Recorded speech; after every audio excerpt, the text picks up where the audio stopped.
everyone. Today, my friend Marcia is at her friend's house. waan idin salaamay dhammaantiin maanta saaxiibteyda marsha waxay joogtaa guriga saaxiibteed She says it is beautiful. I want to see this house. waxay tidhi wuu qurux badan yahay waxaan rabaa inaan arko gurigan Here we are. waa joognaa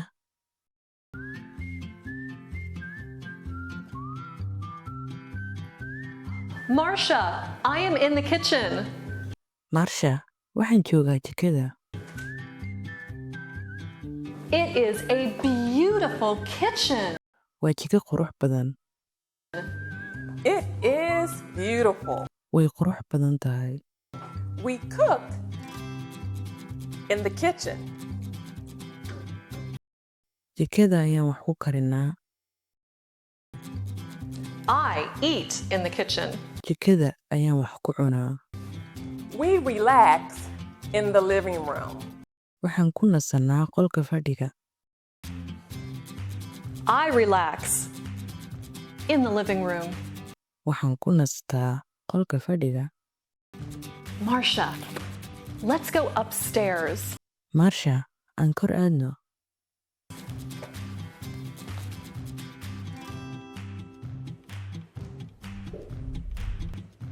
Anna, where are you? ana xaggee joogtaa Marcia, I am in the bathroom. marsha waxaan joogaa musqusha I wash in the bathroom.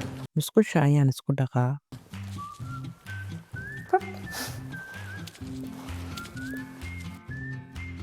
I am in the bedroom. waxaan ku jiraa qolka jiifka We sleep in the bedroom.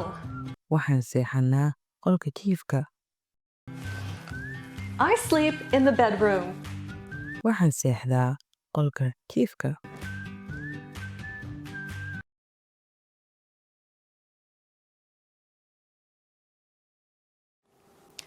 Bathroom. Bathroom. bathroom bathroom micnaheedu waxaa weeyaan musqul a room with a sink and a toilet and usually a bathtub or a shower waa qol leh meel weji dhaq a sink meesha wejiga lagu dhaqdaa waxaa loo yaqaanaa sink a loo yaqaanaa and toilet oo ah tuujiga meesha lagu fadhiisto and usually a bathtub or a shower badanaana waxay leedahay tubada qabayska oo shaawarka iyo bathtub baalka dhulka yaala oo baafka weynka ah Beautiful. Beautiful. beautiful micnaheedu waa qurux badan tahay means very good or pleasing, having beauty.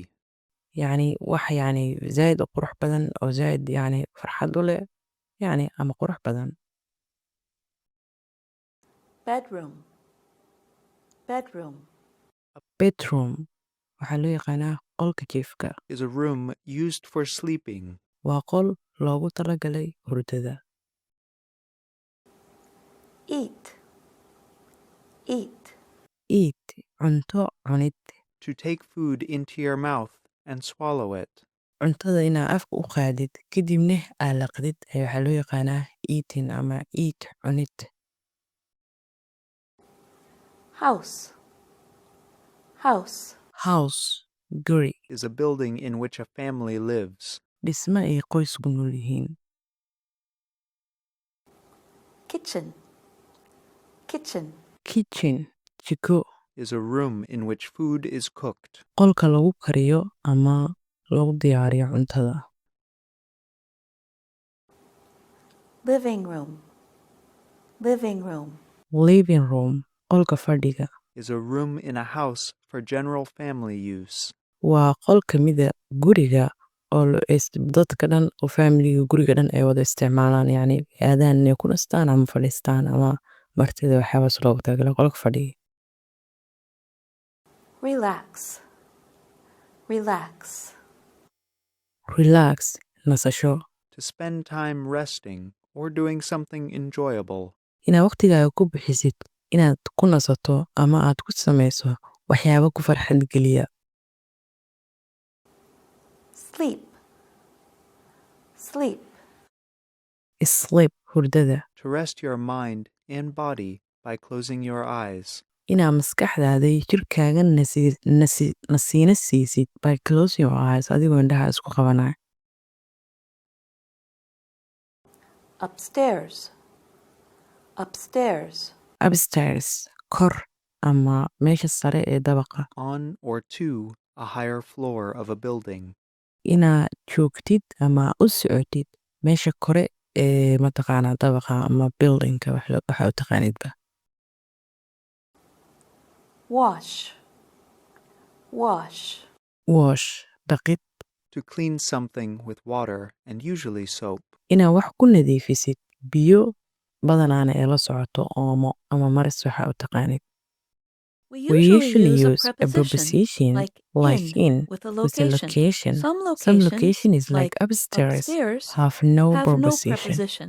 Badanaa waxaa la isticmaalaa prepositionka in loo yaqaano marka laga hadlayo locationka, meesha ay wax yaalaan, meesha qof joogo. Marka laga hadlayo waxaa la adeegsadaa in, laakiin locationada qaar ama goobaha qaar looma adeegsado. So preposition maxaa laga wadaa? Preposition waxaa loo yaqaanaa ereyada qaar waxaa loo yaqaanaa preposition. Ereyadaas oo weliba tilmaama shay ama wax meesha ay ku dhex jiraan. Tusaale waxaa ka mid ah in, on, under, waxaas dhan waxaa loo yaqaanaa prepositions ayaa loo yaqaanaa. Cashir gooniyaa kasoo samey doonaa mar insha Allah. Marka tusaale ahaan hadda in marka loo adeegsanayo location iyo marka loo adeegsanayo location. I am upstairs. I am in ma dhehaysid markaan positionkan ama locationkan looma adeegsado preposition. So waxaa leedahay clear I am upstairs. I am in the kitchen. Laakiin markaa ku dhex jirto jiko ama qol wixii lamid ah waxaa adeegsanaysaa preposition in waa adeegsanaysaa oo waxaa leedahay I am in the kitchen. I am in the kitchen. waa hagaag casharkii Now you shanaad ee try koorsada Let's Learn English ciwaankiisu ahay Where are you? Intee joogtaa? maanta halaasay ku ekaa intaa kulmi doona casharka xiga waxaan kaga tagayaa sidaa iyo nabadgelyo. Wassalaamu calaykum waraxmatullaahi tacaala wabarakaatuh.